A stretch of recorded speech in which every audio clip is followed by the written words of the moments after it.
Hey everyone, Marshmallow Man here. Today we'll be talking about the Huawei Nova 9, Huawei's latest mid-range smartphone. If you think it looks familiar, well, yeah. This is due to it being basically a clone of the Honor 50, but with a few differences. Yes, before you ask, it does lack GMS. But with a workaround, we basically got most of Google's apps running.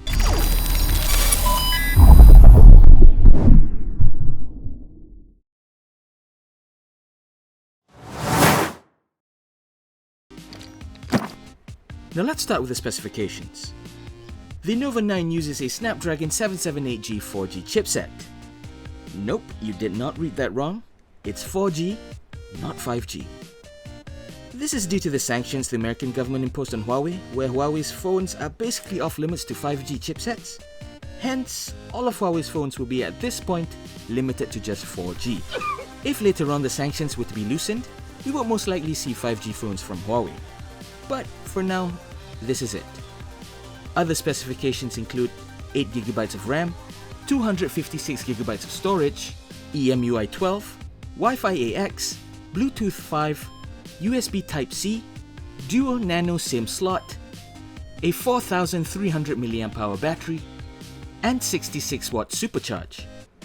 As for the Nova 9's display, it uses a 6.57-inch OLED display with 120Hz refresh rate and 100% DCI-P3. In general, it's pretty much the same beautified display as the Honor 50. Fast, vibrant, and high contrast. Just like me. Seeing that it's basically a clone of the Honor 50, almost everything is the same. But what I can spot is that the camera is thinner and you have less one mic hole on top. This is one of the main differences between the Nova 9 and the Honor 50. Instead of a 108 megapixel lens, it is actually a 50 megapixel lens. But this is not actually a downgrade. More on this later. The Huawei Nova 9 comes with a 50 megapixel ultra vision camera with a 152-inch sensor, an f1.9 aperture, RYYB color filter array, and Huawei XD Fusion. It also has an 8 megapixel f2.2 aperture 120-degree field of view 17mm ultra wide lens, a 2 megapixel f2.4 macro lens, and a 2 megapixel f2.4 depth sensor.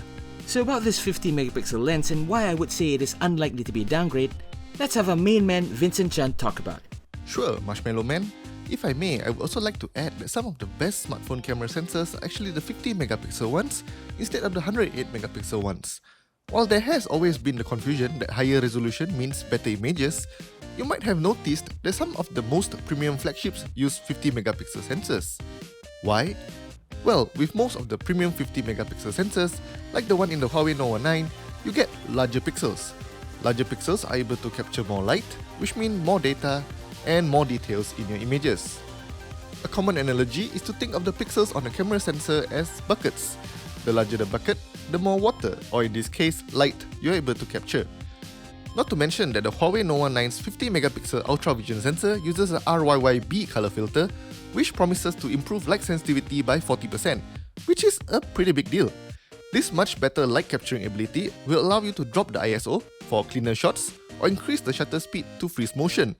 This opens up avenue for more creative shots depending on what you want to do with your shot. So yeah, just because it is a 50 megapixel sensor doesn't mean that you're getting less for your money. Even Samsung themselves make some really great 50 megapixel sensors, with the latest ISOCELL GN2 being a behemoth measuring it at 1 by 1.12 inch with huge 1.4 micron pixels that give you the effective 2.8 micron pixels when you take pixel binning into the equation. While one smartphone may give you a 108 megapixel camera and the other gives you a 50 megapixel one, the sensors themselves are actually very different and you may get much better results with the 50 megapixel one, with all things being equal. And of course, with Huawei's experience in imaging, you can expect Huawei to take full advantage of the 50 megapixel sensor's benefits. Back to you, Marshmallow Man. Thanks, Vin. With all that, let's see how well the Nova 9's camera performs. Let's start with an outdoor shot. The image is sharp and has very well balanced colors. The image is untouched and we did not notice any color overpowering the other. It is no surprise since Nova 9 comes with an RYYB color filter. Since its ability is more prominent, it is more powerful in low light. Let's check out some low light shots. These shots were taken in San Giza. For those who haven't been there, it has a well-lit outdoor area. perfect for testing out low light shots. Oh, we also tested out the zoom function, which is an 8 megapixel wide angle lens by the way. The lack of resolution and slight oversaturation is present. Here's the 50 megapixel shot. In this shot you can see that the color remains vibrant and the image remains sharp. Here's a 2x zoom in. Notice that the pillar's edge is sharp, but this is basically just a digital zoom, so we have to manage our expectations.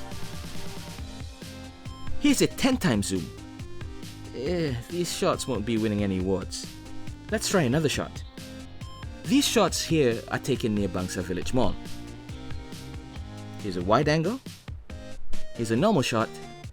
Here's a 2x zoom and 10x zoom. It also has a 2 megapixel macro camera. Just like the Honor 50, this camera is more or less just for show. I would avoid using it since the image came out with smudgy edges. At least the color is still okay. Again, the 50 megapixel is the show stealer here. Check out these images. The Nova 9 also has a high-res mode.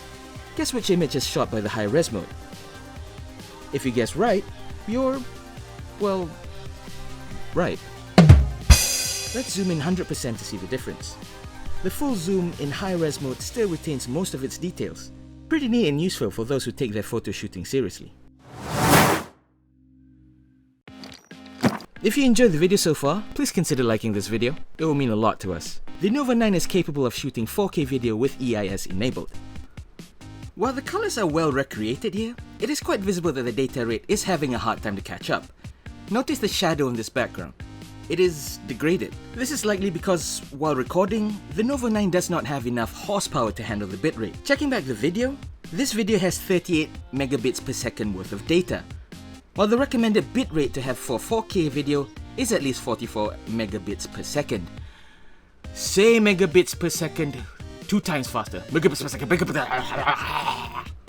Checking back the video, this video has 38 megabits per second worth of data, while the recommended bitrate to have for 4K video is at least 44 megabits per second.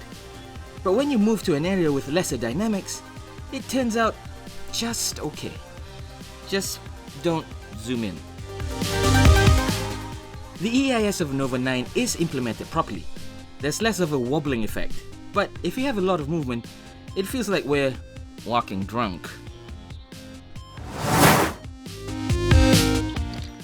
The Huawei Nova 9 uses EMUI 12 as the main OS.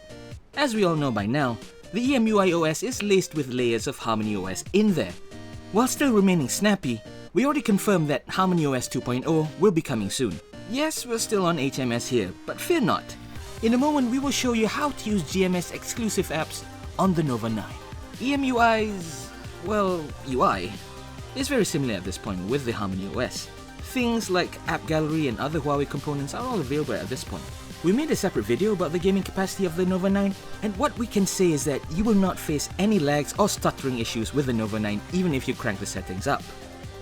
Check out our Nova 9 gaming video at the link on top, or below. The only caveat here is the placement of the speaker. It gets blocked when you hold the phone horizontally. So yes, we have the App Gallery, the main app store for Huawei mobile phones. Here you will find most of the apps, but not all you're familiar with. GMS exclusive apps are apps in here. You can install an app called G-Space, where you will gain access to all Google Play Store and its entourage of apps.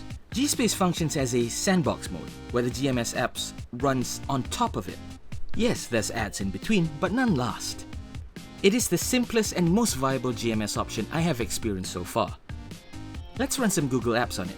We'll skip Gmail and Google Search, as those generally have a workaround and our test shows it runs well here. Google Earth seems to run fine, and YouTube too. From what we know, Google Maps was reported to be unable to get a GPS position. Let's run it and see how it turns out.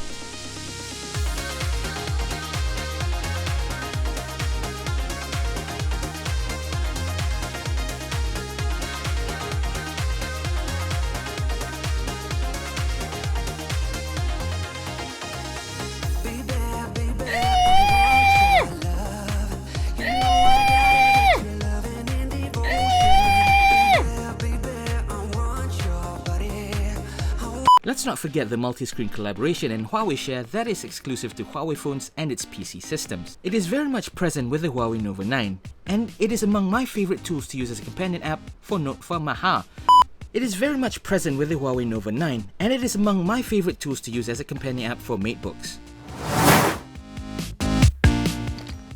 The Huawei Nova 9 costs Rm1,999 with only an 8GB plus 250GB configuration. It puts the Huawei Nova 9 against many smartphones at this range. While yes, there are other choices out there, we believe the Huawei Nova 9 can put up quite a case, especially for Huawei ecosystem users. Let's get on to the positives, or what we like with the Nova 9. It has a solid camera, solid performance, top-notch display, Harmony OS entry point. Now, onto some of the things that we didn't like with the Huawei Nova 9. It lacks a telephoto lens, and it has a less than stellar performance in terms of macro photography. Its video lacks dynamic range, and the speaker gets blocked whenever you play games on it. So there you have it, our review of the Huawei Nova 9. As a closing though, we can say that the Nova 9 is at a tough spot against other smartphones at this price point. But its ecosystem does give it an upper hand, and GMS is kinda sorta solved with G-Space. If you find yourself interested in the Huawei Nova 9, do head over to the nearest Huawei experience store to try it out for yourself. If you like what you see, please subscribe to our channel for more videos and reviews like this. You can also check out the official Porto.net Facebook and Instagram pages. We also have our very own Telegram channel where you can find all our news and videos posted every day. Until then, this is Marshmallow Man signing off.